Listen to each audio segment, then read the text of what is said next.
Okay, let's get started. Hello, everyone. Welcome. Today's Rails Online Roundtable is starting a networking group. This is a fun event. I think this will be a really informative event for everyone who's interested in starting a networking group or interested in reviving a networking group or just interested in getting more engagement for their networking group. So here's a quick look at our agenda for today. I'm going to do a quick kind of introduction and welcome. I'll talk a little bit about what it is to be a networking group and what it means to have access to Rails resources. We have three presentations, and these are all three conveners from Rails networking groups. We have Angela Campbell, who is the convener of the Moline Area Gathering of Librarians. We have Jennifer Hovanec from the, in between the Northbrook Public Library and the LaGrange Public Library. And she's the convener of the Library Administrators of Northern Illinois, otherwise known as OCONI.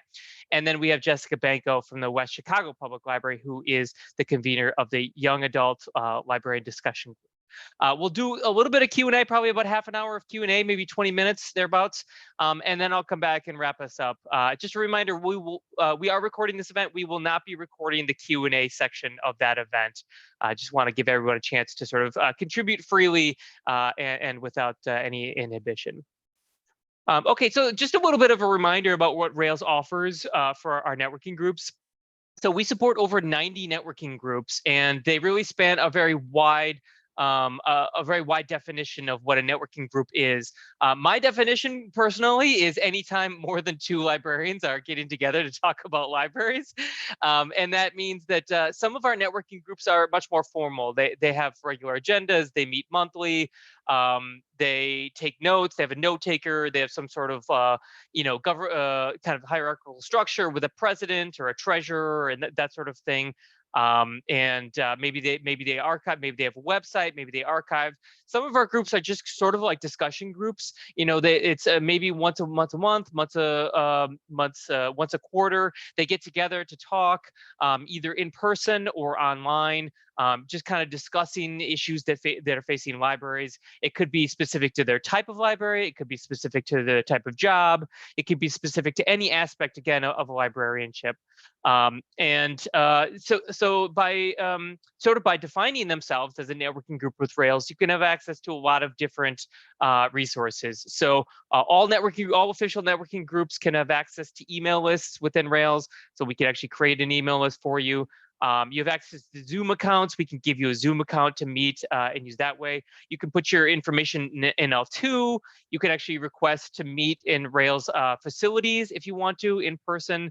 You could have a Rails representative come and meet your group and talk to your group. So there's a lot of benefits to sort of affiliating your networking group with Rails. I just want to mention this because we've actually had a nice growth recently in the past 2 or 3 years of networking groups, and I put a list of all the, and this is not actually official, but these are just some networking groups that have joined us since 2020. And you can see a bunch of these, are kind of, sometimes they're new topics like data and metadata, that type of thing. Sometimes they're kind of affinity topics. We have that music librarianship group. And sometimes they're specific to the job responsibilities of that particular position, including that city library directors group. But all of these groups have joined us in the past 2 or 3 years. A lot of them are meeting over Zoom, and it's just kind of a great way to sort of get the peer-to-peer support that you need as a library worker.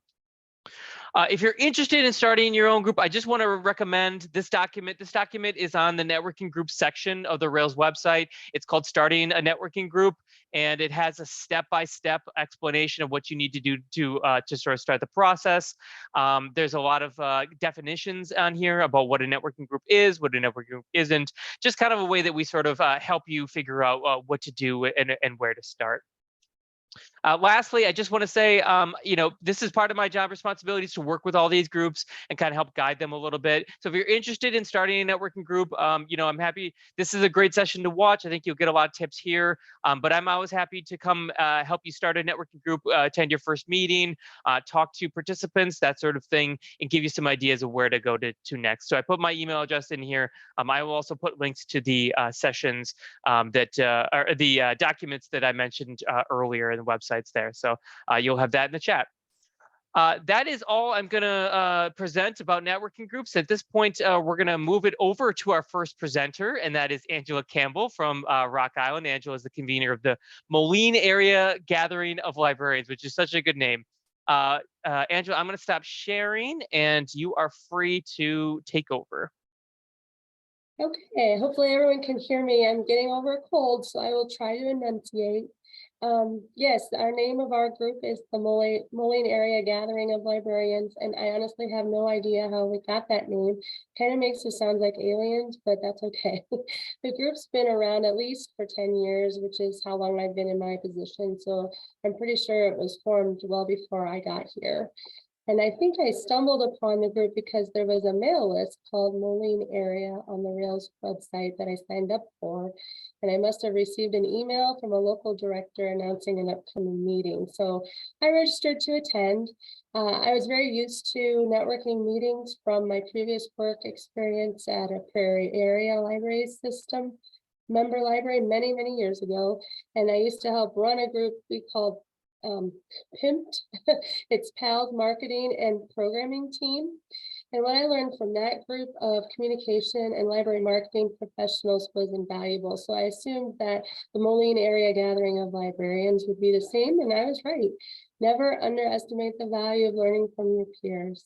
Our networking group meets quarterly on the third Wednesday of the month, February, May, August, November, at 2 p.m. I post the meetings on L2 where people can register, although registration is not necessarily required. Once the meeting is on L2, I'll send out the link on the Moline area mail list just to draw more attention to it. And I'll also send a reminder email, usually about a week in advance, just in case anyone forgot. We meet at member libraries. I always ask if there's a volunteer who would like to host, or sometimes at the Rails Full Valley Service Center, because that's pretty centrally located for everybody. This group is specifically for directors, but we do have upper level managers also attend from time to time, and it's open to any type of library. It is attended predominantly by public, but we do have a couple academic and a couple school library directors come from time to time, which is awesome. We've had as few as 4 people show up and as many as 20, and it really seems to depend on availability. I found that if we hold the meeting at a smaller library, it encourages those directors to attend once and get a feel for what the group is all about, and they try to attend more in the future. And as you may have figured out, I am now somehow the leader. When I first started attending, it was organized by Laura Long, now of the East Moline Public Library. And when she went out on maternity leave, she asked me to continue the group, which I did. And that's been at least 7 years ago. So she still attends, but has no interest in taking it over again, no matter how hard I try, but that's okay. The Moline area group meets to discuss topics of interest to Illinois libraries. And it doesn't have to be management related, but sometimes we'll discuss personnel issues such as how would you handle this scenario? We sometimes compare notes on how we operate. Does your city pay for this, or do you have a contract for this, or who do you use for this in the area? So it's a good word of mouth for some of our local businesses as well. Budgets come up a lot. Boards come up even more. We have a mixture of both district and city libraries. And 3 of our city libraries have a contracting district library, such as Rock Island does. So budgets are always an interesting topic of conversation. I've sometimes had special guests attend. We had the president of our Quad City Convention and Visitors Bureau come. We wanted to educate him. He was new at the time, and discuss how libraries can help draw people to the community. And then, if there was anything they needed from us, we were glad to help. We've also had brief presentations on things such as the Orange Boy Savannah software. We personally use that at Rock Island, and so other libraries were interested in what that could do. So I had my PR person come and talk about that. We have Carolyn in our area, the director of Prairie Cat. So she sometimes comes and talks about Prairie Cat upgrades and answers questions. Not all of us are on Prairie Cat, so we don't do that every time, but it is really helpful to have that one-on-one experience with her. We've pretty much talked about everything at one time or another, and since our profession is ever changing, there is no lack of topics. I don't always have specific topics. We don't really have an agenda. When I post the meetings, I just really want people to show up and ask questions. In some ways, I think this is what keeps people interested. They feel like they're missing something if they don't attend, and sometimes they are, you know. I have been known to send out minutes if it was something of a particular interest to a member who couldn't attend, but it's a lot more, I don't know, loosey-goosey than that. We just like to meet and discuss what's going on. I just want to say that those who find this group valuable do make time to attend. The dates and time, they're set in perpetuity, so it's possible for people to get it on their calendars. One of our smaller libraries had a director who brought in a volunteer or part-time help on those days just so she could attend. So where there is a will, there's a way sometimes. And then I know a big question is, how do you get new people to attend? And I would first try to host one of the meetings at their library so they can get a feel of what it's all about. I've also sent personal emails to new directors that I'm aware of, inviting them to join the Moline area mail list. I could do better at this, I admit. It's hard to always keep track, but I try. And our group is for encouragement and support of one another. It helps us understand the issues facing different size and types of libraries and lets us learn from one another. I know I have colleagues to turn to whenever I ever have questions, and hopefully everyone else feels the same way. It builds a support network. And as I mentioned earlier, one of the best things you can do is list your events on the Rails L2. So when L2 went through recent upgrades to librarylearning.org, that's when I was actually made an administrator of the group. I'm not sure how that happened. So whatever Dan gave you at the beginning on how to set up a group, I'm sure it says. I kind of find the platform a little grumpy. So I'm just going to show you a couple things. If I can get a screen to share here about how you would list something on this group. Let's see, share. All right, so we would sign in. And this is like my splash screen. My head is in the way on the presentation to get to the link. I need just a minute. I'm sorry, I like to laugh. All right, so my groups is where I would go, and then it is right there is my group that I'm in. If I click on it, it'll take me one area. If I hit add a group event, it'll take me to adding my next event. So I would do Moline Area Gathering of Librarians. It's a public event. I sometimes do users affiliated to any location in L2, but it's public. I mean, if somebody doesn't have L2, they can still see it. And then start date of the event and time, you would put that in there. That's pretty simple. I always use L2 for registration so I can see who's coming in case I ever have to cancel. I know who to email. And then I would add a sponsor location. And this is where it gets a little different. What I didn't know at the beginning was if I type in, say, Rock Island Library, and I just go to the next line, that is not going to be accepted by this platform. You actually have to kind of type slow and then wait for a list to pop up and pick the one that you want. So once you do that, it actually has a number assigned to it. I think that's the point.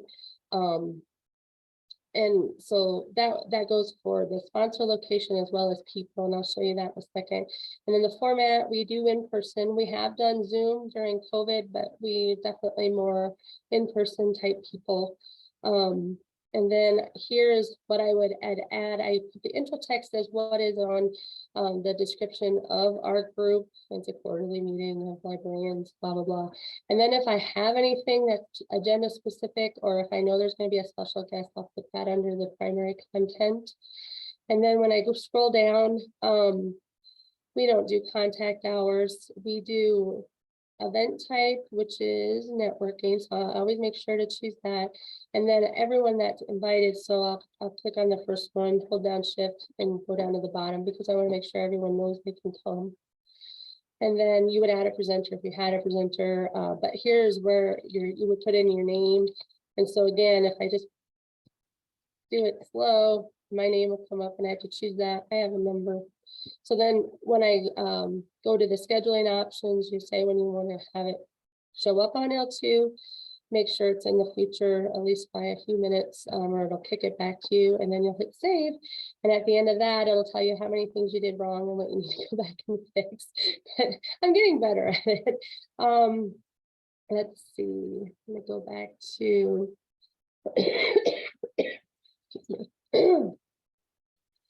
yeah, I don't think that's where I want to be. Let's see. There's a couple ways you can get to this, and our next meeting is here. So when you are the administrator and you go into the actual meeting that's been published, this is our next meeting. At the top, you'll see you can click on reservations. Right now, I have 7 people signed up. It says their names. If we were to get a snowstorm or something, you can go to messages and actually send them an email from here saying it's canceled. But I would also go to the mail list and send it too, because I do know that not everybody signs up. So that is L2. And I think that's about all I have to say. I'm going to get a drink now. Thank you. That's great. Thank you, Angela. I really appreciate that. I wanna just mention a couple of things. So first of all, Angela's point about planning your dates in advance, I really think that's a key one, and I really think that helps so much. If you can plan a whole year in advance for your meetings, just be like, hey, we're meeting every 3rd Friday of the month, or we're meeting on Tuesday, the 2nd Tuesday of every 3 months or something like that. That just helps people. That helps people plan. It helps people get settled. That helps people reminded. And they can put it on their calendar. That's just giving people. And then I also really like the idea of sort of moving the meeting around. If you have the capacity to do physical in-person meetings, being able to kind of give people a stake in the event and allow them to host, I think is a really good one. So what Angela showed you is and how to add your events into L2 is definitely is 102, the network group 102 section. And if you do want rights to do that for your particular group, we can set that up for you. But you do have to be already in the networking group directory as it is. So so thank you, Angela.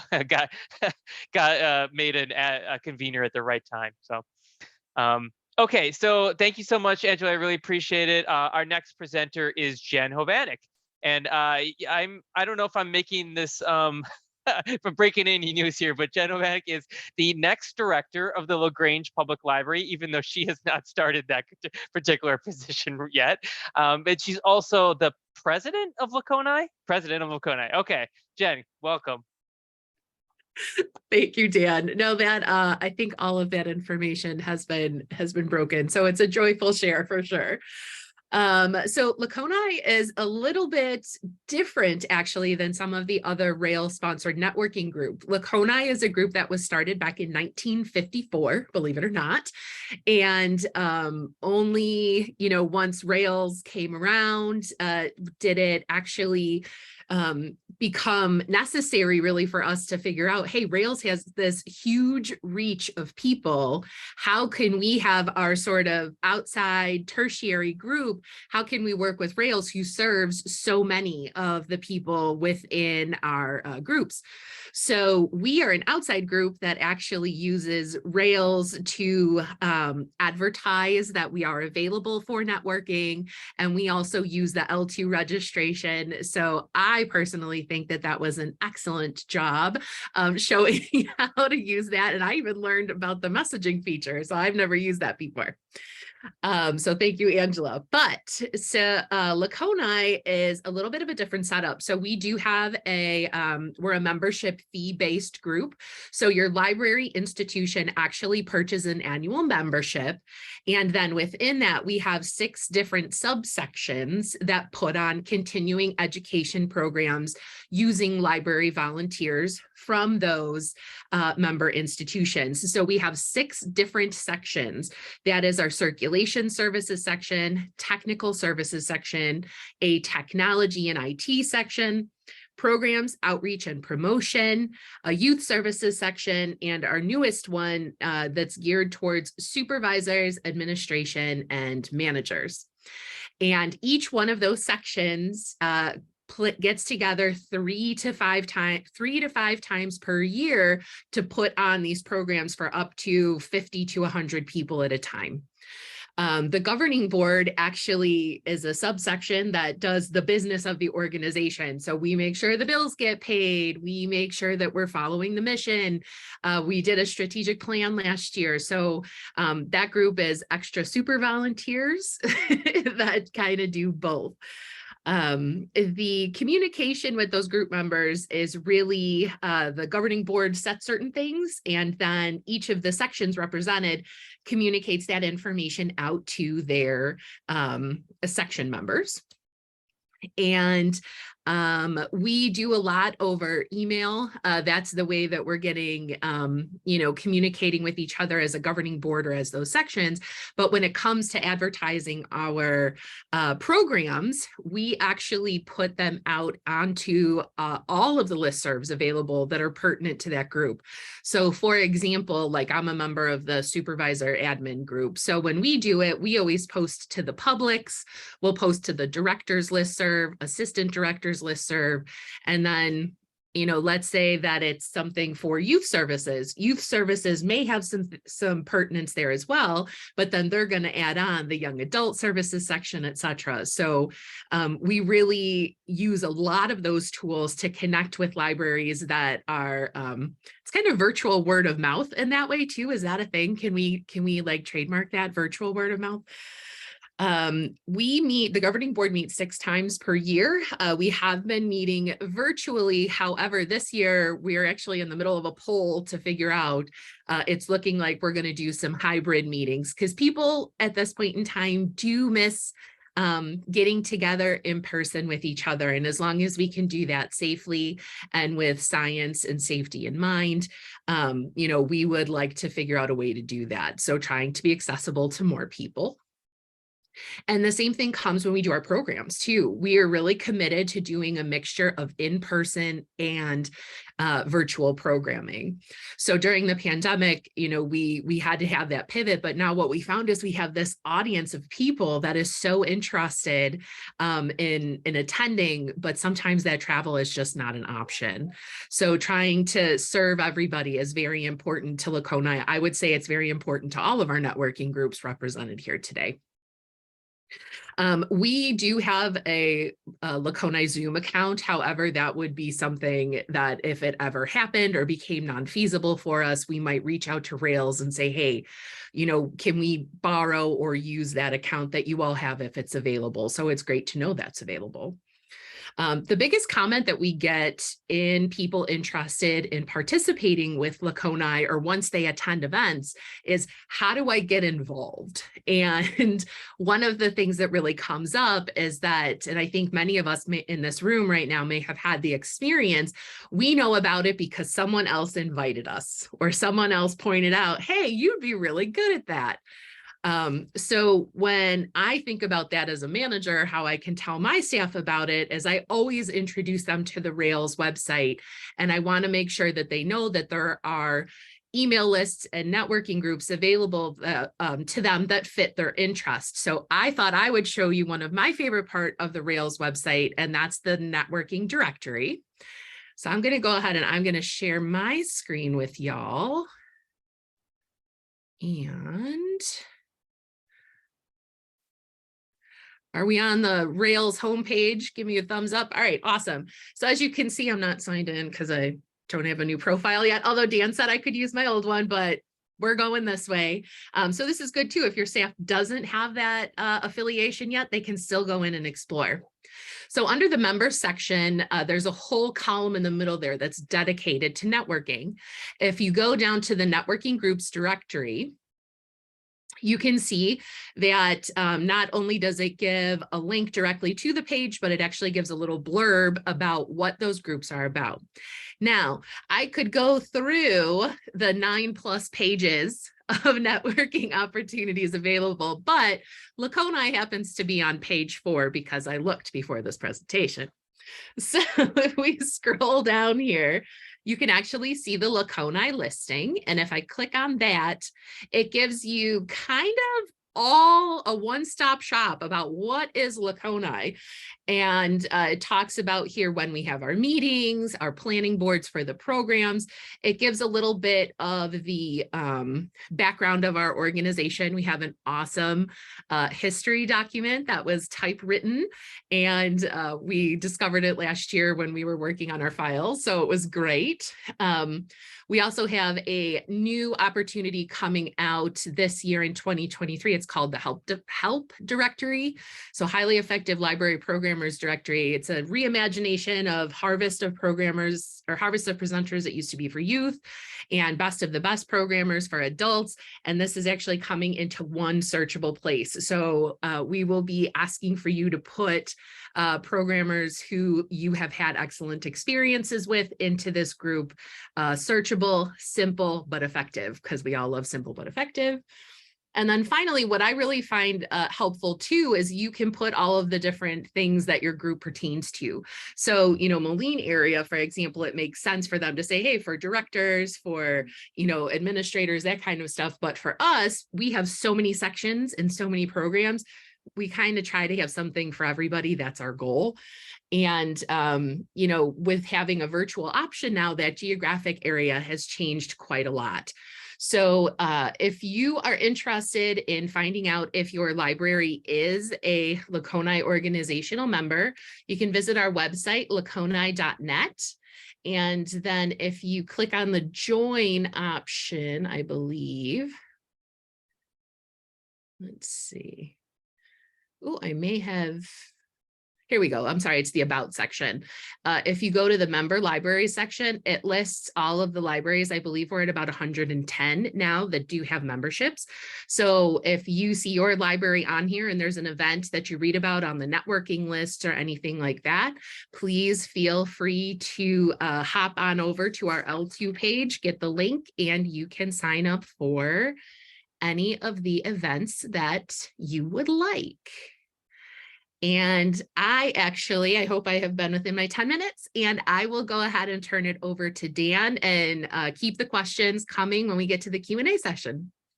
Thanks, Jen. I really appreciate it. And Jen, such a good point about the, first of all, we've already trademarked virtual word of mouth. That has now been since you started your presentation, we've trademarked it. So thank you. But Jen mentioned that, using the email list. And I think that's a huge point, because when you start a networking group, it's sort of a marketing problem. How are you going to reach the audience with your message?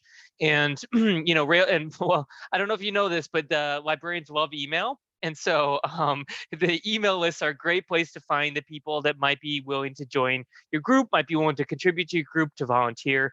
And so that is great. And actually, that's one thing that I love about Laconia is Laconia has weaved itself so well into L2, into the email lists, and using those email lists as a way to find opportunities, to create opportunities, to find opportunities, and to make their offerings known to people.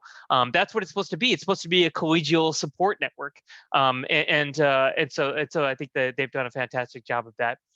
So thank you, Jen. I really appreciate that. Our final presentation it comes from Jessica Banko. Jessica comes from the West Chicago Public Library, and she's the convener of the Young Adult Librarians Discussion Group. Yes, there it is. Okay, thank you. Welcome, Jessica. Hi everyone. So similar to Angela, I did not start this group. I was in fact told about it by another librarian who had been a previous young adult librarian, and she had been in the group for some time when I became one. So I just started out as like a regular attendee, and I don't know, Lauren Hilty was the previous chair. I don't know if she started the group herself, but she had been doing it for like 12 years at that point when I came in. And then her position at her library got changed. So she was no longer with young adults, and she opened it up to the group to see who would like to chair. And eventually it was decided that myself and someone else were going to co-chair together, but then they ended up getting reassigned in their position as well. So it's just been me for about the last year and a half. We meet 6 times a year, every other month on the third Wednesday.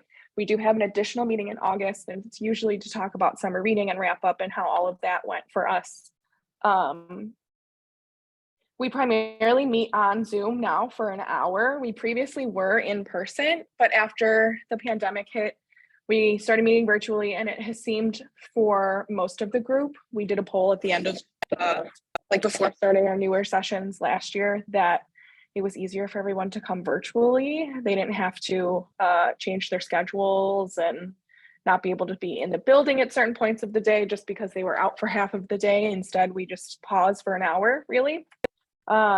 We will vote on it again. I'll poll them before the end of this spring period, after our next meeting probably, just to see how they would like to handle it, but it seems just easier for right now to do virtual. We communicate through an email list. Like I have it just set up as a group email in my Outlook account. But everybody has access to those emails so that we can communicate when we need to. We also just created a Google site for it. I'll share my screen to show you all. So we have all of our information here. I also have links to the L2 calendar. I have found that it is very important to post there.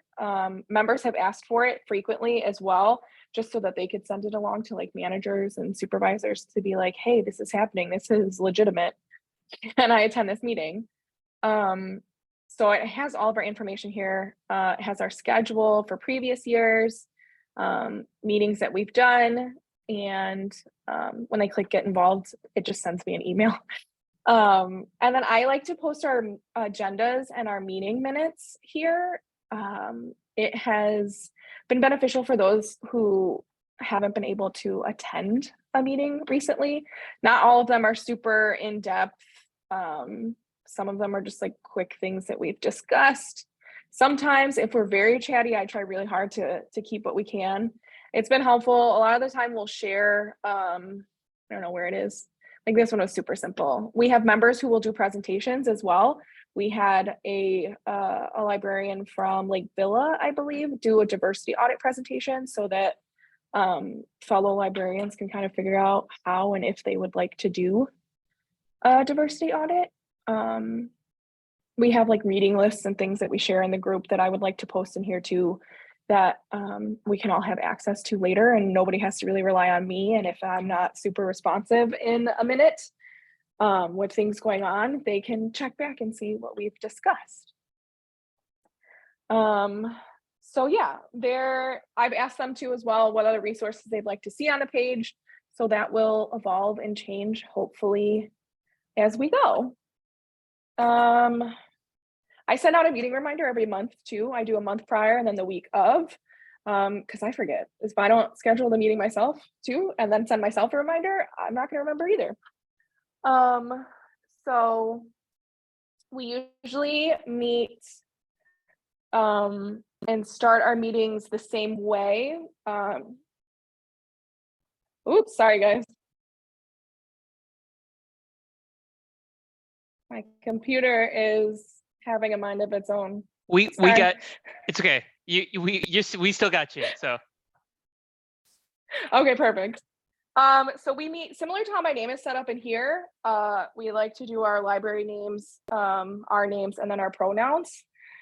We start the meeting that way. Everybody says hello. We talk about agenda items. I ask every meeting emails for people to send things in. Sometimes they do, most of the time they don't. So I like to take note of things that we've discussed or things that I've had problems with or have had other people ask questions about. And I kind of just get the meeting rolling that way to bring everybody in. And then eventually questions pop up as we go, as they do. So we usually do that. We open the group up to questions, anything anybody's thought of the time we've been in there. And then we always kind of like to end on what we've been reading, trying to give each other some collection tips and tricks, especially for things that we found we're struggling in. And it's pretty simple. It's very laid back. We're not super structured. We kind of just go with the flow, which is nice and helpful for me. And yeah, that's pretty much how our group works. That's great, Jessica. Thank you so much. First of all, I really like how you talked about kind of the way that meetings work, because I think that's especially for someone who's created a new networking group for the first time, that's a real fear. What are you going to be going if you go into a Zoom meeting? What is it going to be? How are people going to participate? That sort of thing. So I really like the idea. I always tell people introductions, right? First of all, to tell to everyone where you're from, who you are, your pronouns, what is your job title, responsibilities, that type of thing. And then give everybody a chance to go around. If you have 30 people in a Zoom meeting, that takes a long time. I'm not going to make everybody do it here, but it's at least, if you give a person one person 1 minute to do the introduction, it's going to take 30 minutes for everybody to do it. And then, once you do that, kind of open it up to open discussion. And by that time, you've already identified some issues for people to kind of talk about. In the introductions, presumably people have said, I want to join this group because I'm having a problem with X, or I really need help with Y, that sort of thing. Jessica, I was going to ask you, during COVID, so you were a group that was predominantly meeting in person before the pandemic. During the pandemic, did you see an uptick in participation when you opened it?